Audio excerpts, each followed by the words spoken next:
ప్రేక్షకులందరికీ నమస్కారం అండి. ఈరోజు మరొక కొత్త టాపిక్తో మీ ముందుకు రావడం జరిగింది. చాలా మందికి ఒక ప్రశ్న ఏంటంటే, ఒక ఇంటికి 3 ద్వారాలు ఉండొచ్చా అనేది చాలా మంది యొక్క ప్రశ్న. సో 100% 3 ద్వారాలు ఉండకూడదు. ఇది మొదటి ఆన్సర్. ఇప్పుడు రెండో ఆన్సర్ మాట్లాడదాం. 100% 3 ద్వారాలు ఉండొచ్చు. ఏంటండి, ఉండొచ్చు అని చెప్తున్నారు, ఉండొద్దు అని చెప్తున్నారు. రెండు మాటలు మీరు ఎలా మాట్లాడుతున్నారు? కండిషన్స్ని బట్టి మాట్లాడతారండి. మీరు ఉదయం టిఫిన్ చేసి వచ్చారు, టిఫిన్ చేస్తారా అని అడిగాను, నేను చేయను అంటారు. పోనీ చేయకుండా వచ్చారు, అప్పుడు అడిగితే ఏం చెప్తారు? చేస్తానని చెప్తారు.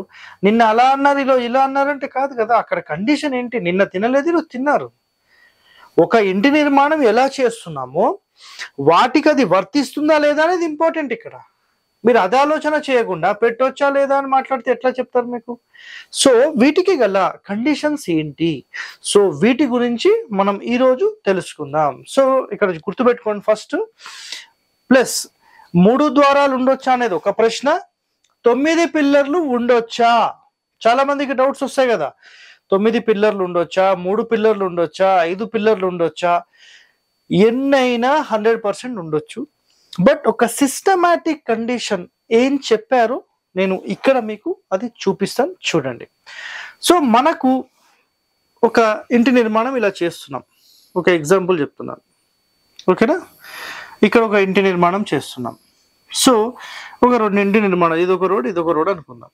సో మెయిన్ ఒక డోర్ పెట్టాం. ఇది 100% ఒక డోర్ పెట్టొచ్చా? నంబర్ 1 ఏమవుతుంది? ఏమీ కాదు, 100% ఉండొచ్చు. ఒకటో సిస్టమ్. ఇప్పుడు రెండోది మాట్లాడదాం. ఒక డోర్ ఉండొచ్చా? ఇందాకనే చెప్పేశాం, క్లియర్, రైట్. ఇప్పుడు ఇక్కడ ఒక డోర్, ఇంకో డోర్, ఈ 2 డోర్లు ఉండొచ్చా? 100% రాంగ్. 2 డోర్లే కదా సార్, ఉండొచ్చు కదా? రాంగ్ అండి. నేను ఎక్స్ప్లెయిన్ చేస్తాను మీకు, ఆగండి. సో ఒక డోర్ ఉండొచ్చా? ఇంకో డోర్ ఉండొచ్చా? 100% ఉండొచ్చు. ఇక్కడ ఉండొద్దు, ఇక్కడ ఉండొద్దు. కండిషన్ ఏంటి చెప్తాను, చూడండి. 3 ద్వారాలు ఉండొచ్చా? 100% ఉండొచ్చు. ఇక్కడ 2 ద్వారాలు ఉండొచ్చా? 100% ఉండొద్దు. పోనీ 3 ద్వారాలు ఉండొచ్చా? 100% ఉండొద్దు.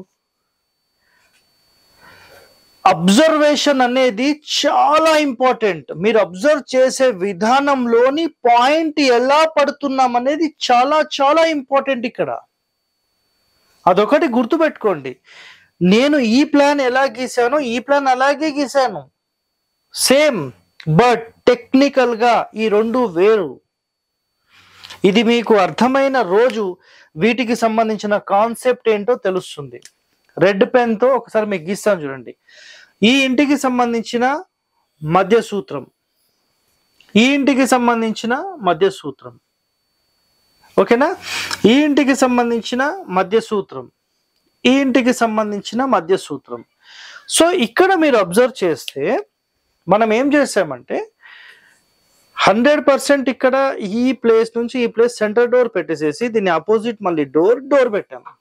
కేవలం ఒక డోర్ ఉండొచ్చా? 100% ఉండొచ్చు.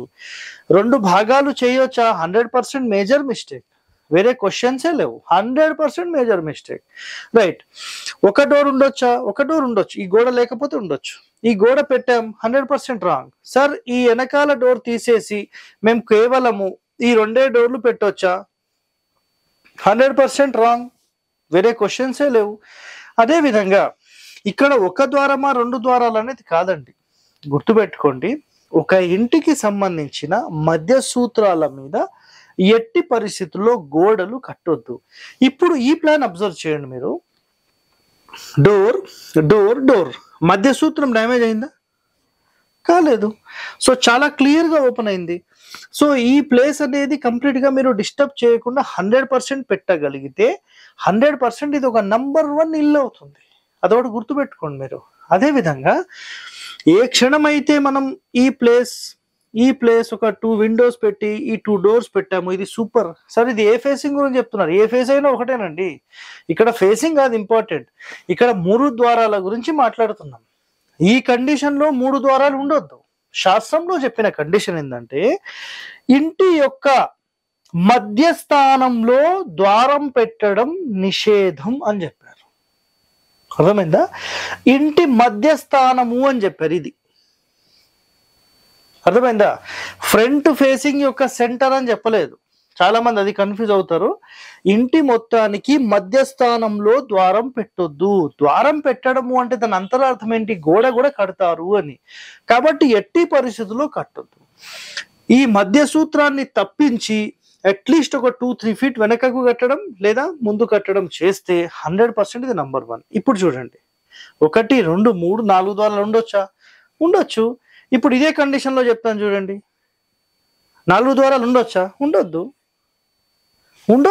క్లియర్, 100% ఉండొద్దు. సో కండిషన్ ఇక్కడ చూడండి, మధ్య సూత్రాలను డ్యామేజ్ చేయకుండా మీరు ఖచ్చితంగా మెయింటైన్ చేయగలిగితే ఇది 100% ఇది నంబర్ 1. ఇందులో మీకు ఎలాంటి ప్రశ్న అనేది లేదు. సో ఇప్పుడు చాలా మందికి ఒక క్వశ్చన్ ఏంటంటే, సార్ 3 పిల్లర్లు ఉండొచ్చా, 6 పిల్లర్లు ఉండొచ్చా, 9 పిల్లర్లు ఉండొచ్చా? 100% ఉండొచ్చు. ఇక చూడండి, ఒక సింపుల్ ప్లాన్ గీస్తాను నేను. సో ఇప్పుడు రెడ్ పెన్తో మీకు ఫస్ట్ మధ్య సూత్రాలు గీసి చూపిస్తాను నేను. సో 2 మధ్య సూత్రాలు ఇక్కడ గీసాను కదా. సో ఇప్పుడు చూడండి, నేను ఫస్ట్ పిల్లర్ ఇక్కడ వేస్తాను, రైట్ ఓకే, ఇక్కడ వేస్తాను, రైట్ ఓకే, ఇక్కడ వేస్తాను, రైట్ ఓకే, ఇక్కడ వేస్తాను, రైట్ ఓకే. ఇప్పుడు ఇందులో సెంటర్ లైన్స్ ని డిస్టర్బ్ చేయొద్దంటే పిల్లర్ ఇక్కడ కానీ ఇక్కడ కానీ వేయాలి, ఇక్కడ కానీ ఇక్కడ కానీ. ఇప్పటికి ఎన్ని అయినాయి? 1, 2, 3. అంటే ఇటు కానీ కాబట్టి ఇది ఒకటే కౌంట్. సో 1, 2, 3, 4, 5, 6. ఓకే, ఇప్పుడు 7, 8 తీసుకుందాం. సో ఈ మధ్య సూత్రంలో ఇక్కడ కానీ ఇక్కడ కానీ, సో అట్లనే ఇక్కడ కానీ ఇక్కడ కానీ. అదేవిధంగా ఇప్పుడు ఈ క్రమ వరుసలో తీసుకుంటే రూమ్ ఇట్లా తీసుకుంటాం, లేదా ఇక్కడ వరకు రూమ్ తీసుకొని ఇక్కడ డోర్ పెట్టేస్తాం, ఈ బెడ్రూమ్ డోర్, ఈ గోడ తీసేస్తాం. సో లేదా ఇక్కడ వరకు తీసుకుంటాం, లేదా ఇక్కడ వరకే తీసుకుంటాం. అప్పుడు రూమ్ ఇలా డివైడ్ చేసి ఈ సెంటర్ డోర్ ఆపోజిట్ ఇక్కడ డోర్ పెడతాం. సో ఎక్కడ పోయి ఈ సెంటర్ లైన్ అలైన్మెంట్ ని డిస్టర్బ్ చేయకుండా ఒక ప్రాపర్ వేలో కట్టడమే చాలా ఇంపార్టెంట్. ఇప్పుడు చూడండి, పిల్లర్స్ ఎన్ని వచ్చాయి? 1, 2, 3, 4, 5, 6. ఇది కాకపోతే 4, 5, 6, 7, 8, 9 అయిపోయింది. మధ్య సూత్రాలను డ్యామేజ్ చేయొద్దనే కండిషన్ మీద 9 పెట్టొద్దు. సాధ్యమైనంత వరకు ఏపీ తెలంగాణలో చేసే ప్రాసెస్ ఒక్కటే.